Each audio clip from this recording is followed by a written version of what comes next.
Hello everybody, how are you all? This is Abdul Sattar. You are watching English with Sattar. Today I am going to discuss a very important poem of English, that is The True Beauty, यानी कि वास्तविक सुंदरता. वास्तविक सुंदरता किसे कहते हैं? इस पोएम के ज़रिए थॉमस कैर्यू, जो कि इसकी पोएट है, उन्होंने हमें ये बताने की कोशिश की है. It is compose bye, the poem is compose bye Thomas कैर्यू. जो ये पोएम है, इसे इंग्लिश में हम नहीं कहते कि इट इज़ रिटन बाय, हम कहते हैं इट इज़ कंपोज्ड बाय. और जब हम रेफरेंस लिखेंगे एक्सप्लेनेशन करते हुए, वहाँ पर भी हमें इस बात का ख़ास ख्याल रखना है कि हम ये मत लिखें कि the true beauty is written by Thomas Carew. वहाँ पर पढ़ना है the true beauty is composed by Thomas कैर्यू.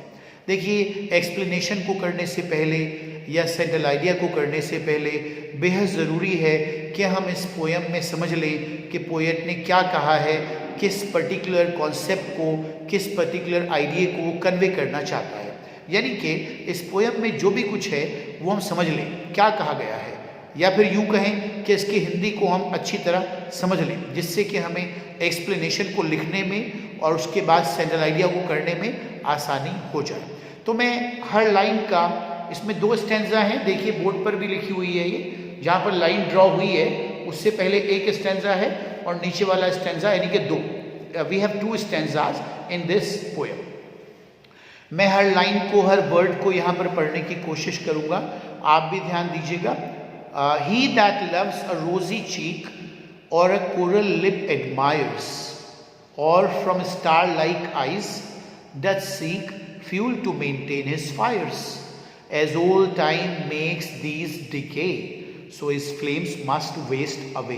मैंने पहला स्टैंजा पढ़ा है क्योंकि पहले स्टैंजे में एक पर्टिकुलर आइडिया है और दूसरे वाले में दूसरा है. He that loves a rosy cheek, वह व्यक्ति जो गुलाबी गालों से, गुलाब के समान गालों से प्रेम करता है. रोजी चीक यानी कि गुलाब के समान गाल. और अ कोरल लिप एडमायर्स, या फिर मूंगे के समान. कोरल, कोरल कहते हैं मूंगा, जो समुद्र में पाया जाता है. उसका रंग अनियन जैसा यानी कि प्याज जैसा होता है, जो मूंगे के समान होठों की प्रशंसा करता है. एडमायर्स कहते हैं प्रशंसा करना, जो मूंगे के समान होठों की प्रशंसा करता है. और फ्रॉम स्टार लाइक आइज, इसके अलावा सितारों की तरह, स्टार लाइक आइज यानी कि सितारों की तरह जो आंखें चमकती हैं, डच सीक, उनमें तलाश करता है. क्या तलाश करता है? सीक कहते हैं तलाश करना. Fuel to maintain his fires, fires का मतलब यहाँ पर प्रेम है और फ्यूल का मतलब यहाँ पर ईंधन है.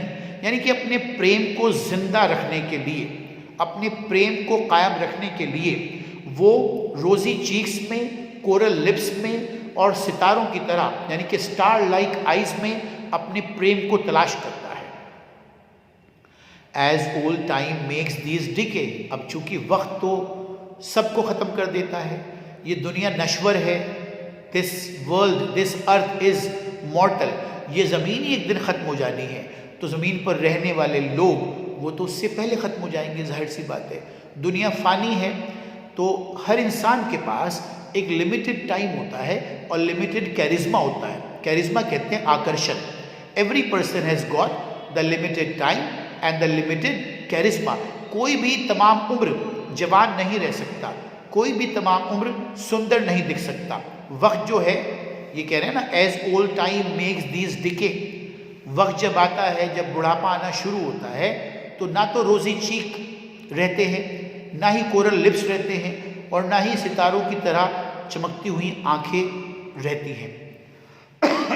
सॉरी, रोजी चीक्स नहीं रहते, चेहरे पर से जो तेज है, जो आकर्षण है, वो ख़त्म हो जाता है. कोरल लिप्स भी ख़त्म हो जाते हैं और सितारों की तरह चमकती हुई जो आंखें होती हैं, उनकी रोशनी धीरे धीरे कम होकर ख़त्म हो जाती है. जिनमें वो अपनी मोहब्बत तलाश करता है, सितारों की तरह चमकती हुई आंखों में उनकी बिनाई, बिनाई कहते हैं देखना, वो देखना बंद कर देती हैं. तो जाहिर सी बात है, जब ये चीज़ें उसके पार्टनर में नहीं रहेंगी तो उसका प्रेम भी ख़त्म हो जाएगा. क्योंकि उसने जो प्रेम किया था, उसने वो संबंध बनाया था, वो इन्हीं की वजह से बनाया था. ये जो फिजिकल एट्रीब्यूट्स हैं, रोजी चीक, कोरल लिप्स और स्टार लाइक आइज, इन पर डिपेंड था वो तो। अब जब ये ख़त्म हो गए, और ख़त्म इन्हें होना ही था, क्योंकि nobody has taken the youth for granted.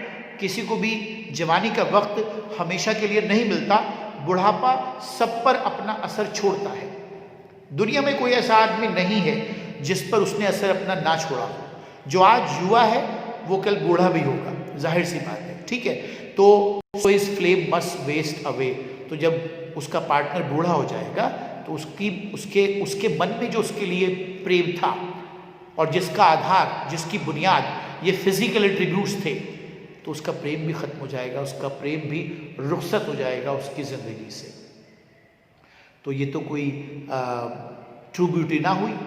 जो चली जाए, जो फना हो जाए, जो खत्म हो जाए, वो तो सुंदरता नहीं है। ये चीज़ें तो खत्म हो जाती हैं। तो वास्तविक सुंदरता क्या है भाई?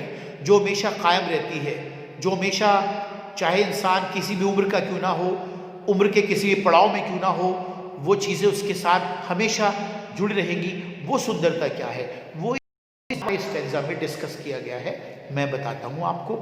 But a smooth and steadfast mind, gentle thoughts and calm desires, heart with equal love combine, kindled never dying fires, where these are not I despise, lovely cheeks or lips or eyes. But a smooth and steadfast mind, smooth का जो मतलब है वो है संतुलित, और steadfast का मतलब है स्थिर। ऐसा मस्तिष्क जो स्थिर हो, हर सिचुएशन में, हर अवस्था में स्थिरता हो उसमें, और क्या हो, संतुलन हो से बना हुआ। जेंटल थॉट्स हो उसके अंदर। जेंटल थॉट्स कहते हैं ऐसे व्यक्ति के अंदर जो है विचार कैसे होते हैं, जेंटल, सज्जन। जो सज्जन विचार वाला, जो सज्जन होता है, वो तो किसी भी उम्र का व्यक्ति हो, वो उस उम्र में खूबसूरत लगेगा। वो अपनी चेहरे की सुंदरता से सुंदर नहीं है, बल्कि वो अपने विचारों की वजह से सुंदर होता है। एंड काम डिजायर्स, और उसकी इच्छाएं कैसी होती हैं? उसकी इच्छाएं किसी को नुकसान नहीं पहुंचाती हैं, किसी को नुकसान ना पहुंचाने वाली उसकी इच्छाएं हैं, और विचार उसके कैसे हैं? सज्जन हैं। तो ये चीज़ें तो अच्छे आचरण वाले व्यक्ति में होती हैं। ये है सही मायने में खूबसूरती, ये है सही मायने में सुंदरता, जो किसी भी उम्र में, चाहे वो बूढ़ा हो, चाहे बच्चा हो, चाहे जवान हो, हमेशा उसके साथ रहती है। और तो और अगर वो इस दुनिया को छोड़ भी जाता है, मर भी जाता है, तब भी लोग उसे उसके अच्छे आचरण की वजह से याद रखते हैं। तो अच्छा आचरण होना, अच्छा बिहेवियर होना, ये वास्तविक सुंदरता है। Heart with equal love combine, सभी के प्रति उसके मन में प्रेम का भाव बना हुआ रहता है। किंडल नेवर डाइंग फायर, जिसका आचरण अच्छा है तो उसका प्रेम भी कभी खत्म नहीं होता है। अगर आप व्यक्ति को उसके आचरण की वजह से प्रेम करेंगे, उसके बिहेवियर की वजह से प्रेम करेंगे, उसका जो किरदार है उसकी वजह से उसे अप्रिशिएट करेंगे और प्रेम करेंगे, तो हमें ज़िंदगी में कभी मायूस नहीं होना पड़ेगा। Where these are not I despise, यहाँ पर एक बात और समझ लें, वो सुंदरता का खंडन नहीं कर रहा है, लेकिन वो कह रहा है कि अगर आप किसी को सिर्फ होने की वजह से ही पसंद करते हैं, लाइफ पार्टनर बनाते हैं, तो ये अच्छी बात नहीं है। उसमें गुण भी होने चाहिए, क्योंकि सुंदरता तो वक्त के साथ चली जाती है, गुण हमेशा साथ रहते हैं। तो वेयर दीज आर नॉट, जहां पर ये नहीं है, किनको कह रहा है वो? जहां पर अच्छे गुण नहीं है, अच्छा आचरण नहीं है, अच्छा बिहेवियर नहीं है, तो मैं डिस्पाइस करता हूं, मैं नापसंद करता हूं ऐसे व्यक्तियों को। वो कितना भी सुंदर क्यों ना हो, वो कितना भी सुंदर क्यों ना हो, कितनी भी सुंदर क्यों ना हो, मैं नापसंद करता हूं ऐसी सुंदरता को, अगर उसमें अच्छा बिहेवियर, अच्छा आचरण, अच्छा किरदार नहीं है। लवली चीक्स और लिप्स और आइज, मैं नापसंद करता हूं किनको? ऐसे लवली चीक्स को, लवली लिप्स को और लवली आइज को मैं नापसंद करता हूं। तो यहाँ पर वो ये कहना चाह रहा है कि जो वास्तविक सुंदरता है वो होता है इंसान का आचरण। The behaviour of a person is the true beauty in fact, ये है सही मायने में वास्तविक सुंदरता, क्योंकि जिस सुंदरता से हम बहुत ज़्यादा इम्प्रेस होकर अपने पार्टनर को चुन लेते हैं, वो सुंदरता हमेशा कायम रहने वाली नहीं होती है, उसको जाना ही है। दैट इज इनएविटेबल, इनएविटेबल कहते हैं जिसको जाना ही है। सुंदरता को जाना ही है, क्योंकि बुढ़ापा जो है वो किसी को नहीं छोड़ता है। जब इंसान बूढ़ा होता है तो वो सुंदर नहीं रहता, लेकिन उसका अगर आचरण अच्छा है तो वो जिंदगी भर और मरने के बाद भी सुंदर ही रहेगा, और उसको लोग उसकी आचरण की वजह से, बिहेवियर की वजह से, उसके स्वीट टेम्परामेंट की वजह से, उसके कूल टेम्परामेंट की वजह से हमेशा याद रखेंगे। तो ये मैंने आपको पोयम एक्सप्लेन कर दी है।